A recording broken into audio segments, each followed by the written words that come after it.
अस्सलाम वालेकुम व्यूवर्स।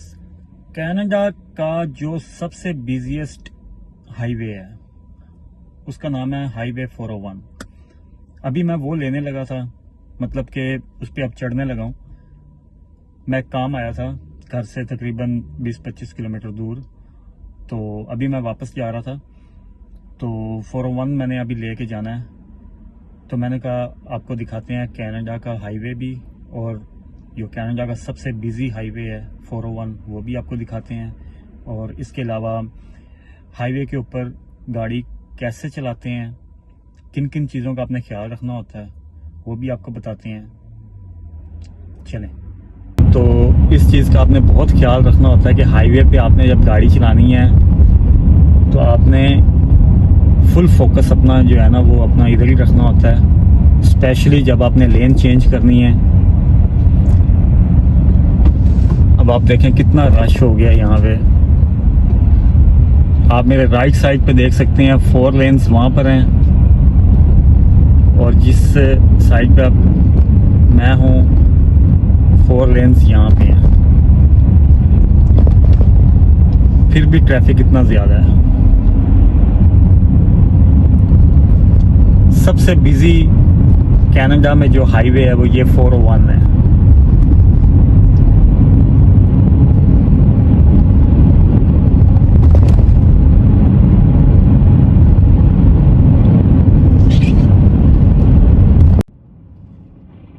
इस टाइम मेरी जो स्पीड लिमिट है यहाँ पे रश की वजह से वो 60 किलोमीटर पर आवर है।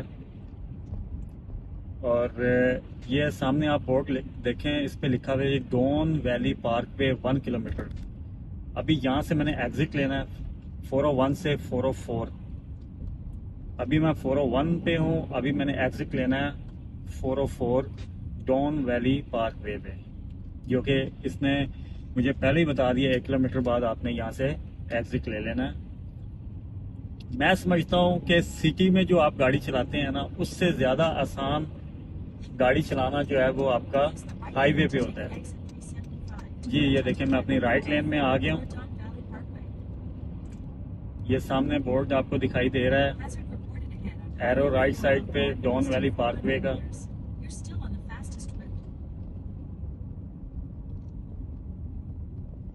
लेकिन आगे से कंस्ट्रक्शन की वजह से उन्होंने फिर रास्ता जो है वो ब्लॉक किया हुआ है, और मुझे वो साइन दिखा रहे हैं कि आप लेफ्ट लेन में आए।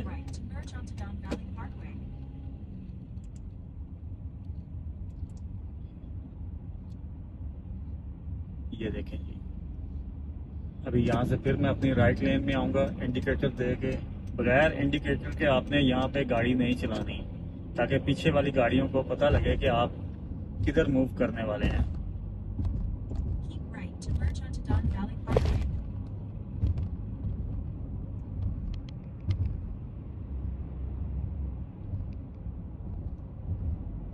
ये जी हम इधर आ गए अपना डॉन वैली पार्क वे पे। यहाँ से ये मेरे घर का रास्ता जो है वो बाकी 13 किलोमीटर बाकी बता रहा है, और टाइम बता रहा है जी 12 मिनट में आप पहुंचेंगे। ये जी हम 401 से उतर के 404 पे आ गए हैं, और यहाँ पे काफ़ी रश है बिल्कुल, यानी कि स्लो हो गई है मेरी गाड़ी।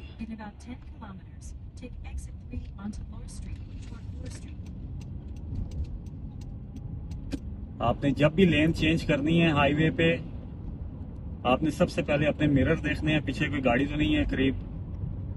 इंडिकेटर दे के तब आप अपनी लेन चेंज करें। ये अब सामने वाली गाड़ी है, इसने भी देखें इंडिकेटर दिया है, मुझे पता लग गया कि ये लेन चेंज कर रही है, तो मैंने अपनी स्पीड स्लो कर ली है।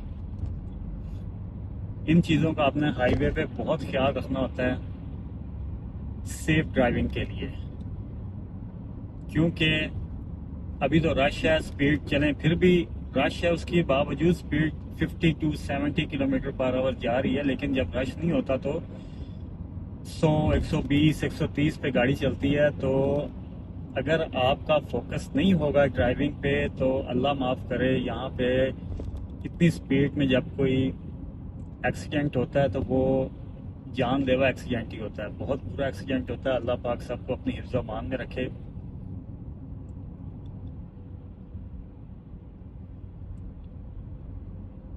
ये है जी कनाडा का हाईवे।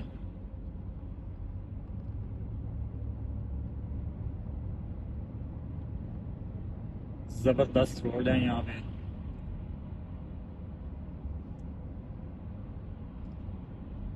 किसी जगह थोड़ा बहुत रोड ख़राब हो जाता है, लेकिन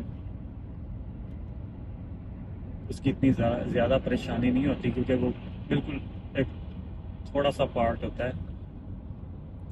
अभी इस हाईवे पे जो मैक्सिमम मुझे स्पीड लिमिट वो बता रहे हैं वो 90 की है।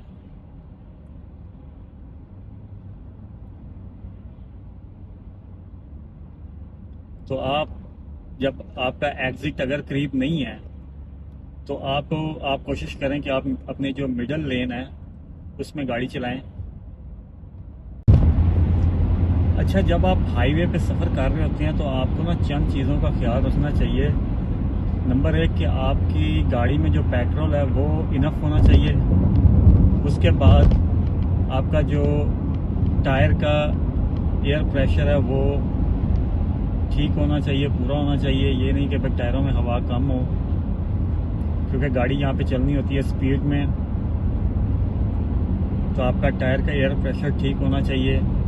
उसके बाद जब आप हाईवे पे हैं तो आप कोशिश करें कि आप बार बार अपनी लेन चेंज ना करें, क्योंकि बार बार लेन चेंज करने से एक्सीडेंट के चांसेस जो होते हैं वो ज़्यादा होते हैं। कोशिश करें कि अगर आपका एग्जिट करीब नहीं है तो आप अपनी एक मिडल लेन में रहें, या जिस लेन में आप हैं आप उसी लेन में जाएं। बार बार लेन चेंज करने की ज़रूरत नहीं है आपको। अभी ये मुझे शो कर रहा है कि मेरा जो नेक्स्ट एग्जिट है वो 2.4 किलोमीटर के बाद है। तो जब 1 किलोमीटर बाकी रह जाएगा मेरे एग्जिट में तो मैं अपनी लेन चेंज करके राइट लेन में आ जाऊँगा। अभी फ़िलहाल मैं मिडल लेन में जा रहा हूँ। स्पीड लिमिट इस टाइम मेरी 100 है।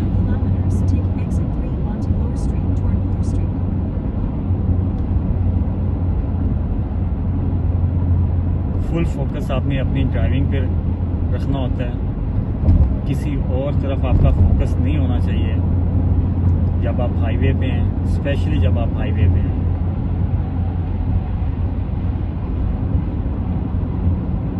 सामने बस मेरा डेस्टिनेशन अब करीब ही है। सामने आपको डाउनटाउन की बिल्डिंग्स नज़र आनी शुरू हो गई होंगी जी। ये अब मुझे कह रहा है कि जी 1 किलोमीटर के बाद आपका एग्जिट जो है वो आ रहा है। तो अब मैं क्या करूँगा, राइट साइड पे देखूँगा, सेफ साइड है तो मैं इंडिकेटर दे के अपनी राइट लेन में आ जाऊँगा। अभी क्या है कि अभी मुझे अपना एग्जिट लेने में आसानी होगी। जब आपका एग्जिट बिल्कुल करीब आ जाता है और आप मिडल लेन में हैं या फर्स्ट लेन में हैं तो फिर आप लेन चेंज करने की कोशिश करते हैं, तो वहाँ पे एक्सीडेंट के चांसेस जो हैं वो ज़्यादा बन जाते हैं। वैसे भी इन्होंने देखिए, अब मैं जिस लेन में जा रहा हूँ मेरे दोनों साइड पे सॉलिड लाइन है। सॉलिड लाइन का मतलब होता है कि आप लेन चेंज नहीं कर सकते। ये मेरा जी एग्जिट आ गया है, यहाँ से मैं एग्जिट ले लूँगा। यहाँ पे स्पीड लिमिट आपकी 60 किलोमीटर की आ गई है।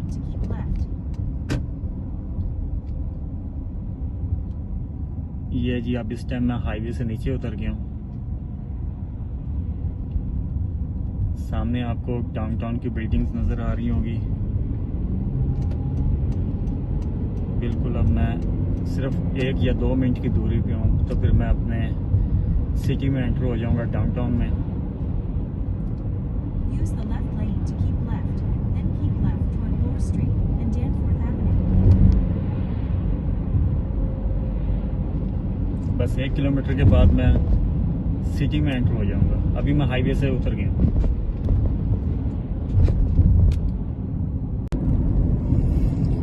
ये था जी हमारा हाईवे का सफ़र। कनाडा में हाईवे पे सफ़र कैसे करना है, किन किन चीज़ों का आपने ख्याल रखना होता है, स्पीड लिमिट कितनी होती है, लेन आपने कैसे चेंज करनी है, ये सब चीज़ें मैंने सोचा आप लोगों के साथ शेयर करूं। काफ़ी लोगों को हेल्प हो जाएगी इन चीज़ों से। पता तो सबको होता है, लेकिन फिर भी काफ़ी चीज़ों में हेल्प मिल जाती है। Then take the first right onto Bloor Street East. अभी मैं एंटर हो गया हूँ अपनी सिटी में, टोरंटो डाउनटाउन में। तो At the light, अपना turn बहुत right ख्याल onto रखिएगा। Bloor Street मिलते हैं East. अपनी अगली वीडियो में, तब तक अपना ख्याल रखिएगा। अल्लाह हाफिज़।